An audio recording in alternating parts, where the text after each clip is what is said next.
झुकने के लिए। मेवाड़ के राणा रतन सिंह ने अपनी पत्नी रानी पद्मिनी का चेहरा दिल्ली के सुल्तान अलाउद्दीन खिलजी को पानी और कांच में दिखाया, लेकिन हिंदुस्तान का साइंस कहता है कांच का आविष्कार 1535 में हुआ और रानी ने जौहर 1303 में किया। तो 237 साल पहले अपने हिंदुस्तान में कांच और मिरर नहीं थे। और अलाउद्दीन खिलजी के साथ में पर्सनल राइटर आया था जिसका नाम था अमीर खुसरो, जिसने उस समय किताब लिखी थी तारीख-ए-अलाई। उसने लिखा था कि मेवाड़ की महिलाओं ने अपने सतीत्व धर्म के खातिर जौहर किया और राजपूत कभी भी कॉम्प्रोमाइज करना नहीं चाहते थे। चित्तौड़ के ऊपर युद्ध होने का सबसे बड़ा रीजन था व्यापार, क्योंकि हिंदुस्तान में कभी भी कोई भी मुस्लिम कम्युनिटी पहले नहीं था। ये सभी जो आते थे अफगानिस्तान तुर्किस्तान से आते थे, और आते कहाँ थे तो समुद्र के पास में आते थे, क्योंकि प्लेन तो थे नहीं ना।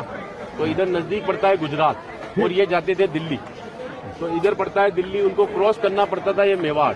अच्छा, इधर गुजरात इधर दिल्ली बीच में राजस्थान, तो इसको क्रॉस करना पड़ता था ये मेवाड़। तो यहाँ के राजपूत उनसे टैक्स वसूलते थे।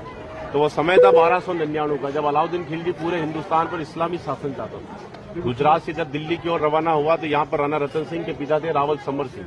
उन्होंने दिल्ली जाने से पहले उससे टैक्स लिया और टैक्स लेने के बाद में जब अलाउद्दीन दिल्ली पहुंचा तो मेवाड़ से नाराज कि मुझे दिल्ली में शासन करने के बाद में हर बार मुझे मेवाड़ को टैक्स देना पड़ेगा, इससे अच्छा है मैं मेवाड़ को जीत लूं। तो दिल्ली से वो 1.5 लाख सेना को लेकर मेवाड़ की तरफ बढ़ा, लेकिन चित्तौड़ से दिल्ली का डिस्टेंस 600 किलोमीटर है। तो उसने पहला स्टॉपेज 1301 में रणथंभौर के किले पर डाला, सवाई माधोपुर। वहां का राजा था हमीर देव चौहान, जिसको मित्र बनाया और उसी मित्र को रात को खाना खाते समय पीठ के पीछे छुरा घोंपकर मार दिया। उनकी पत्नी थी रंग देवी। हिंदू धर्म के अंदर रात में चिताएं नहीं जलती है, तो वहां की महिलाओं ने पानी में कूदकर जल जौहर कर ली, बच्चियों ने सभी ने। लेकिन सुबह यह हुआ कि डेड बॉडियां तैर कर ऊपर आई तो आक्रांताओं ने डेड बॉडियों को निकालकर महिलाओं की बॉडी में बच्चियों के साथ में रेप करके उनके बॉडी पार्ट्स को काटकर नग्न अवस्था में रणथंभौर के किले के बाहर लटका दिए, ताकि यह संदेश चित्तौड़ पहुंच जाए और चित्तौड़ की रानी पद्मिनी किले को छोड़कर दूर चली जाए।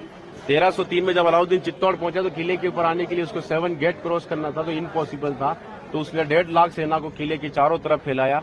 8 महीने के बाद में किले के ऊपर खाने की कमी आई तो रानी पद्मिनी के चाचा भतीजा गोरा और बादल ने राणा रतन सिंह से कहा कि हमारा राशन खत्म हो रहा है और जब ये भूखे और कमजोर सेना से हम युद्ध करवाएंगे तो ये युद्ध नहीं कर पाएंगे। रतन सिंह को बातचीत के लिए 7 गेट के नीचे भेजा तो अलाउद्दीन खिलजी ने उनकी गर्दन पर तलवार रखकर झुकने के लिए कहा, लेकिन मेवाड़ का राजपूत सर कटाने के लिए मंजूर होता है लेकिन सर झुकाने के लिए कभी मंजूर नहीं हुआ। राणा रतन सिंह को धोखे से बंदी बनाया और रानी पद्मिनी को संदेश भेजा कि आप हमारे अधीनता स्वीकार करो, हम दिल्ली चलेंगे। रानी पद्मिनी कहती है जो नरसंहार तुमने 2 साल पहले रणथंभौर के किले में किया तो यहाँ की महिलाओं के साथ में भी वही होगा। इस वजह से जहाँ मैं जाऊंगी वहाँ ये वीरांगनाएं चलेगी। 2 महीने का समय लिया। अलाउद्दीन खिलजी ने 700 डोलियां किले की ओर भेजी, लेकिन रानी पद्मिनी को पता था कि मेवाड़ में घूंघट सिस्टम है, तो हर एक सोल्जर को लेडीज पोशाक पहनाकर तलवार और भालों के साथ में उस पालकी में बिठा दिया और रानी पद्मिनी की पालकी में भतीजे बादल को रानी पद्मिनी की वेशभूषा पहनाई और 700 पालकियों के कमांडर बनाया चाचा जी गोरा को। गोरा जब पालके लेकर 7 गेट के नीचे गया तो अलाउद्दीन खिलजी से कहा कि रानी पद्मिनी दिल्ली जाने के लिए तैयार है, लेकिन जाने से पहले अंतिम बार अपने पति से देखना चाहती है। जिस जगह रतन सिंह को बंदी बनाकर रखा गया, जब वो पालकी वहां गई और रतन सिंह जी ने जब घूंघट हटाया तो घूंघट के पीछे का जो चेहरा था वो भतीजे बादल का था।